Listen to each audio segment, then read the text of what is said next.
Buenos días a todos. El día de hoy venimos a hablarle sobre el microorganismo de Escherichia coli enteropatógena. Mi grupo está conformado por Edna Fernanda Charri y quien les habla, Milady Biancha. Bueno, entonces empezamos hablando de la taxonomía de este microorganismo: dominio bacteria, filo proteobacteria, clase gamma proteobacteria, orden enterobacteriales, familia Enterobacteriaceae, género Escherichia y especie Escherichia coli. Las características de este microorganismo, pues Escherichia coli enteropatógena representa la primera categoría de Escherichia coli identificada como agente de diarrea. Pues la enfermedad diarreica en esta categoría afecta a los lactantes menores de 1 año. Una de las principales características de la infección es la diarrea de tipo acuoso, que puede ocurrir en diversos grados de intensidad. Además, es común que los niños infectados presenten vómito y fiebre. Esta pues es una bacteria gram negativa. La infección con Escherichia coli enteropatógena es una de las causas, como lo dije anteriormente, más comunes de diarrea infantil, principalmente en países de vías de desarrollo. Esto último pues se debe en gran medida a que en el ámbito local se desconocen pues muchos aspectos relevantes acerca de la virulencia y un diagnóstico eficaz de Escherichia coli enteropatógena. Esto lo que hace es que repercute en el control adecuado de la enfermedad diarreica en los niños. Es una enfermedad que puede ser moderada a grave y se ha asociado a alta mortalidad. Las cepas de Escherichia coli enteropatógenas se dividen en típicas y atípicas, respectivamente, con base en la presencia o ausencia del plásmido EAF y también el fenotipo de adherencia. Las células típicas tienen presencia de este plásmido y además presentan el patrón de adherencia localizada, sus siglas en inglés LA, sobre cultivos de células epiteliales, mientras que las atípicas presentan ausencia del plásmido de virulencia y poseen adherencia semejante a la localizada, adherencia difusa o en algunos casos adherencia pues agregativa. Su lugar de acción es en el intestino delgado y su principal factor de patogenicidad es la adherencia. Bueno, tenemos la epidemiología. Entonces, Escherichia coli enteropatógena es uno de los principales o uno de los agentes causales de la diarrea infantil o la diarrea en niños menores de 2 años. Este puede causar brotes epidémicos en lugares cerrados como lo son guarderías u hospitales. Se han realizado estudios epidemiológicos en países en vías de desarrollo, incluidos Latinoamérica, en donde se ha demostrado que esta bacteria es uno de los principales patógenos aislados en los casos de diarrea infantil. Y también se ha observado que tiene una elevada tasa de morbilidad y mortalidad, lo que resalta pues la importancia de realizar pues un diagnóstico microbiológico certero y eficaz. En Colombia, pues los estudios sobre el papel de la Escherichia coli son limitados y solo pues en los últimos años numerosos estudios han reportado la detección de Escherichia coli enteropatógena.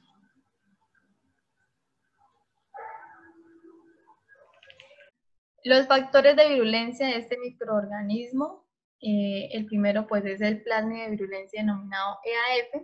Este codifica 14 genes que requieren los BFP. También codifica los genes del operon-PER, que regula la síntesis del BFP y las proteínas que secreta Escherichia coli enteropatógena. Como lo dije, pues el principal mecanismo de patogenicidad es la adhesión, Dentro de estos están los BFP y estos pues promueven la adherencia inicial sobre la superficie celular y esto permite que las bacterias interactúen entre ellas para formar una microcolonia y el flagelo establece ese contacto inicial de la microcolonia con la célula epitelial. Tenemos la isla de patogenicidad LEE. Este se divide en 5 perones policistrónicos que codifican en particular a 3 dominios de virulencia. El primer dominio pues lo constituyen los operones LEE1, LEE2, LEE3, los cuales pues codifican los genes de las proteínas del sistema de secreción tipo 3. En el segundo dominio tenemos que están codificados los genes de las proteínas translocadoras y efectoras. Y el LEE5 es el tercer dominio, contiene los genes que codifican a la enzima intimina y el receptor intimina-TIR. Está el sistema de secreción tipo 3. Este es un sistema que permite esa comunicación intermembrana de la bacteria y la célula del hospedero. Y pues permite el paso de proteínas efectoras. Tenemos la SPA y SF, las cuales pues contribuyen al daño celular mediante la formación de conductos. Tenemos la SPB y la SPD, las cuales pues permiten esa comunicación molecular entre la bacteria y la célula y por el cual Escherichia coli enteropatógena inyecta directamente las proteínas efectoras de la virulencia. Tenemos el MAP, se ubica con proteínas de la mitocondria, en donde altera el potencial de la membrana y propicia la liberación del citocromo C e inducción de apoptosis. Otra es la SPF, que lo que hace es que redistribuye proteínas importantes de las uniones estrechas intercelulares, con lo que se atenúa la resistencia transepitelial. Por otro lado tenemos la SPG y SPG2, que lo que hacen es que degradan la red de microtúbulos por debajo de donde se encuentra la bacteria adherida a la célula. Y tenemos la SPH, que modula la estructura del citoesqueleto de actina, así como la formación de filopodios durante la lesión AE, que es adherencia y eliminación. Tenemos la proteína TIR. Esta lo que hace es que facilita la adherencia a la intimina bacteriana y es indispensable para la formación del pedestal y la lesión intestinal. Bueno, acá tenemos la fisiopatología. Entonces, aquí observamos pues el enterocito, la membrana plasmática y a Escherichia coli enteropatógena. Entonces, lo que primero va a ocurrir aquí es que esta bacteria se va a agregar o se va a agrupar con otras bacterias utilizando su pili tipo 4 o el BFP. Entonces, esta agrupación va pues a conllevar la formación de microcolonias, ¿sí? Y luego estas bacterias, a partir de su flagelo, se va a ir a unir, ¿sí? Se va a ir a adherir al enterocito, como tal al enterocito.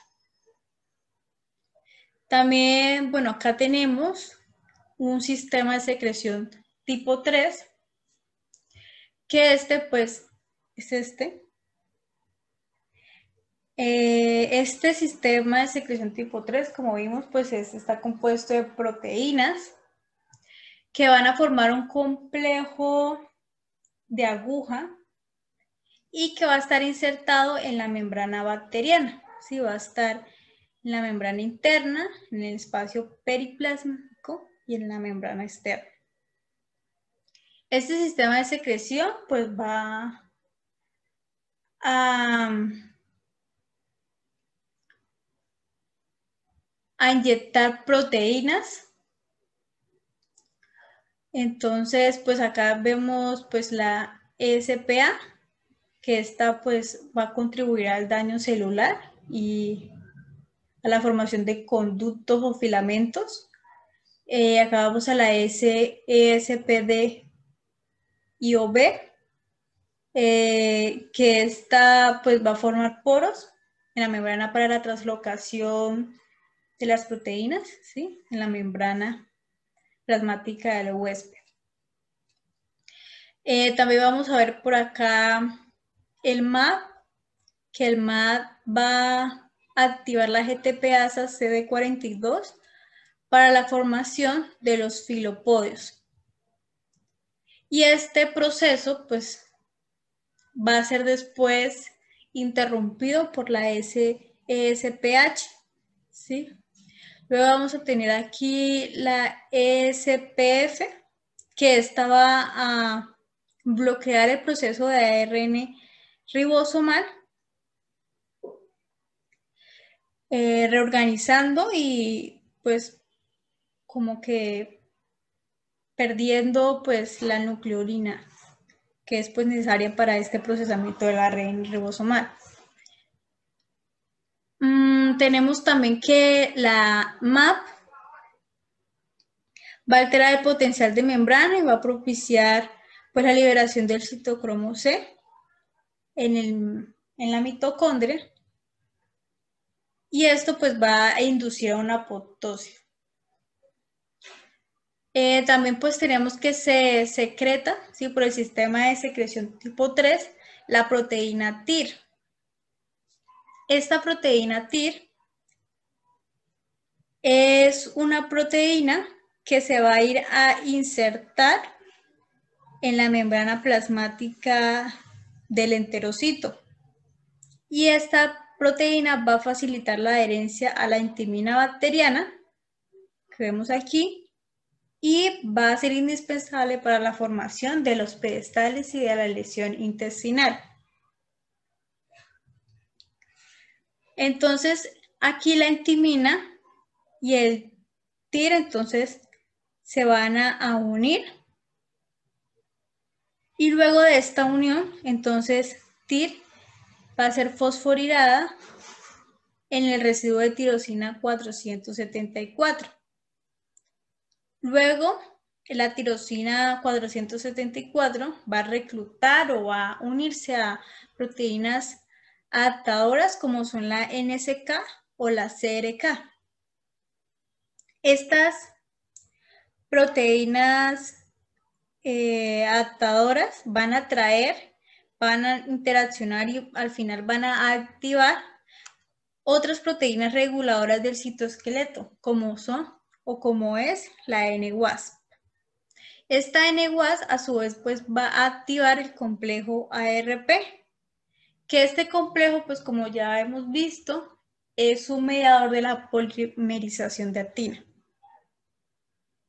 Luego que se da pues esa polimerización de actina, ¿sí? Va a haber pues o va a ocurrir un reordenamiento del citoesqueleto del enterocito, con lo que pues va pues inducir a la formación de los pedestales, que como vemos aquí son estos son los pedestales. Como observan, pues se van a observar por debajo de donde la bacteria pues está adherida, y se van a conformar más que todo de actina polimerizada y también de otras proteínas que están relacionadas con la actina.